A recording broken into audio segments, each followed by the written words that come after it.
A comienzos del siglo XX, Santiago y Valparaíso respiraban un aire bien europeo. Bajo esa apariencia elegante, la desigualdad marcaba la vida de miles en una sociedad gobernada por la fe y la moral.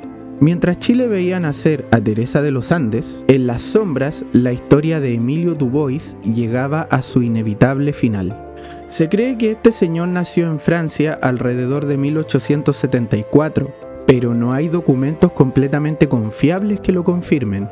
En otra fuente se hablaba de su nombre. Se dice que Emilio Dubois sería un alias y que en rigor se llamaba Louis Amédée Brigier Lacroix y que huyó a su país hacia Bélgica tras quitar la vida a su mayordomo en la mina donde trabajaba. Como joven aventurero, quiso explorar en los recién independizados países latinoamericanos, trabajando en diferentes oficios para sobrevivir, pasando por Colombia, donde conoció a Úrsula, una joven de 15 años con quien tuvo un hijo, a quien inscribió en Iquique en 1903. Luego pasó por Bolivia y finalmente Chile. Ya en Santiago de Chile, Dubois escucha a un empleado en una cantina decir que su jefe Ernesto Lafontaine tenía una gran suerte económica, por lo que Emilio decide visitarlo con el cuento de ser ingeniero en minas. Entra a su oficina, le cuenta esta historia falsa, pero solamente con la intención de conocer el espacio donde él trabajaba. En la noche, alrededor de las 9, entra sigilosamente a la oficina y se abalanza sobre él en su escritorio y con un laque de goma le da un golpe tan fuerte en la cabeza que terminó con su vida. Toma su dinero y huye a Valparaíso junto a su mujer y su hijo, viviendo cómodamente durante los siguientes meses. Valparaíso en esa época era un puerto de gran flujo comercial y necesidad de producción, y por lo mismo es que existía una gran masa proletaria que arrastraba estas problemáticas sociales, iniciando así, el 13 de abril de ese año, una huelga considerada como una de las más grandes de la historia del país, por tener como consecuencia el poner fin a la vida de una gran cantidad de trabajadores. En Valparaíso se separa de su mujer y su hijo, se va a vivir a la calle Cochrane y en el restaurante Los Lecheros escucha a unos marineros hablar sobre el asesinato de Ernesto Lafontaine y lo fácil que era provocar la muerte y quedar impune.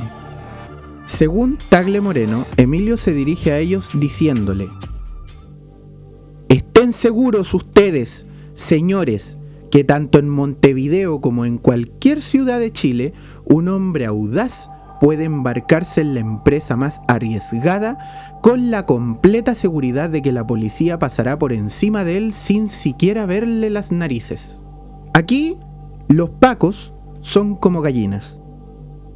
Y ya podrán imaginarse cómo todos escucharon esto con desconfianza. Estando ya en Valparaíso, empezó a apuntar a sus nuevos objetivos. Reinaldo Tillmans, una puñalada con total precisión en el corazón el 4 de septiembre de 1905. Se llega a decir que asistió a su funeral y le dio el pésame a la familia, pero esto quizás puede ser para darle más emoción o drama a la historia. También tenemos el caso de Gustavo Titius, acabó con su vida a golpes y se llevó su botín.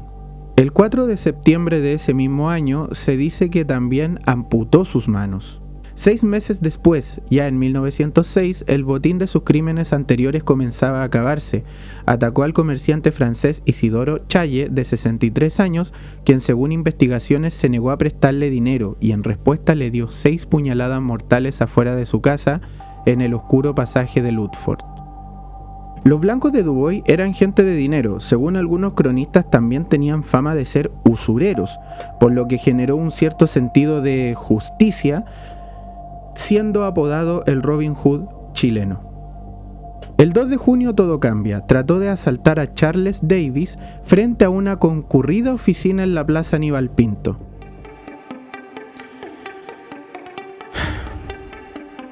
Charles, aunque muy herido, logró advertir a los vecinos y como consecuencia terminó en una dramática persecución y un juicio que tendría todos los ojos puestos encima. Durante la persecución, la gente gritaba «¡Atájenlo! ¡Atájenlo!» y él, para desviar la atención, comenzó a apuntar hacia adelante para también gritar «¡Atájenlo! ¡Atájenlo!». Pero alguien se dio cuenta de esto y advierte «¡Atajen al de Levita!». En la plazuela Bellavista lo atraparon entre la multitud y fue entregado a la policía. El dentista lo reconoció como su asaltante y terminó capturado. Señor del crimen, asesino silencioso, el hombre del laque de goma, entre otros, fueron algunos de los apodos con los que aparecía en las portadas de los diarios.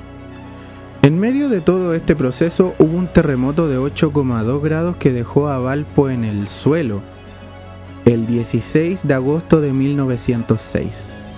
Se cuenta que Dubois, pudiendo haber escapado de la cárcel que quedó en ruinas por el terremoto, se negó, argumentando que eso sería reconocer su culpabilidad, lo que lo hizo aún más famoso. Él negaba toda culpa en este proceso, incluso quiso defenderse solo, sin abogados. Pero bajo el artículo 391 del Código Penal en el Chile de 1907, a comienzos del siglo XX, el homicidio sería calificado con pena máxima.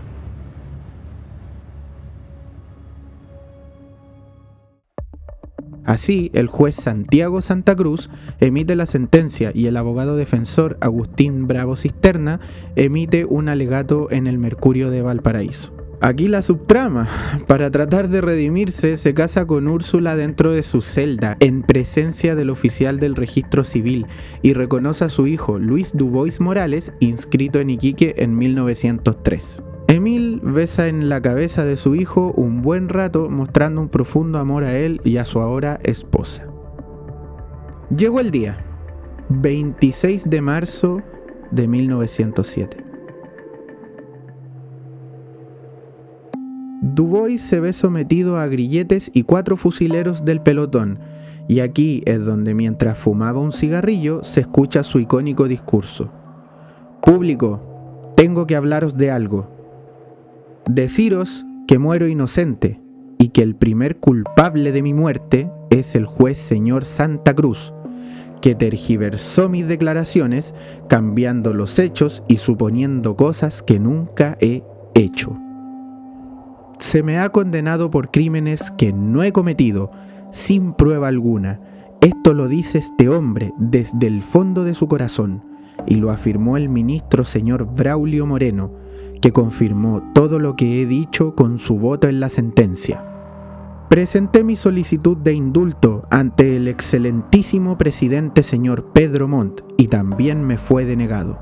Se necesitaba un hombre que respondiese a los crímenes que se cometieron, y ese hombre he sido yo. Muero pues, inocente, no por haber cometido yo esos crímenes, sino porque esos crímenes se cometieron. Dijo que no quiere ser vendado y botando su cigarrillo termina diciendo: ejecutad, solo les pido que apunten bien al corazón.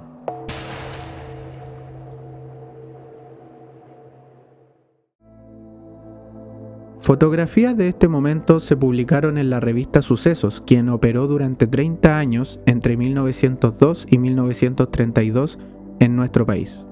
Aquí podría haber otra historia. Yo nomás digo, así vamos hilando la memoria. Se dice que empleó estas palabras porque estaba haciendo lo correcto y justo según él. Quienes lo consideran inocente, sumado a la valentía demostrada en el paredón de fusilamiento, es que ahora lo consideran un santo popular. Su cuerpo sin vida fue llevado al cementerio de Playa Ancha en un carretón junto a un montón de curiosos que no querían perderse a la primera leyenda criminal del país.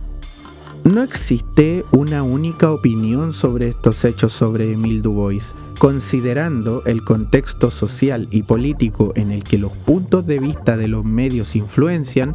Aún así, la diferencia de opiniones existe y seguirá existiendo sobre la inocencia o culpabilidad de este señor.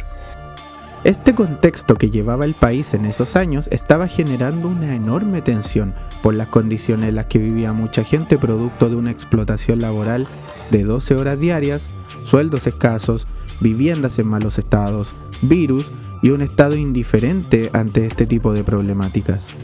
Bajo este contexto podemos explorar historias a lo largo de todo Chile. En Colchagua, muy cerca de donde Teresa visitaba a sus primos, merodeaban 3 hombres, también con la premisa de robarle a los ricos para darle a los pobres, quienes, al igual que Du Bois, también se terminaron convirtiendo en santos populares. Pero una de las más brutales consecuencias ocurrió el 21 de diciembre de 1907 en la Escuela Santa María de Iquique, con las pérdidas de muchas vidas producto de demandas sociales. Por lo mismo es que Émile Du Bois quedó en la memoria colectiva siendo considerado el santo popular del puerto. Ahora, ¿era realmente Du Bois lo que decían que era? ¿Un asesino frío? ¿Sin alma? ¿Sin redención? ¿O una historia construida por el miedo, la época y la necesidad de encontrar un culpable? Porque a veces la historia no solo juzga a las personas, también de cierta manera las moldea. Entonces la pregunta ya no es solo quién fue él, sino quiénes fuimos nosotros al mirarlo.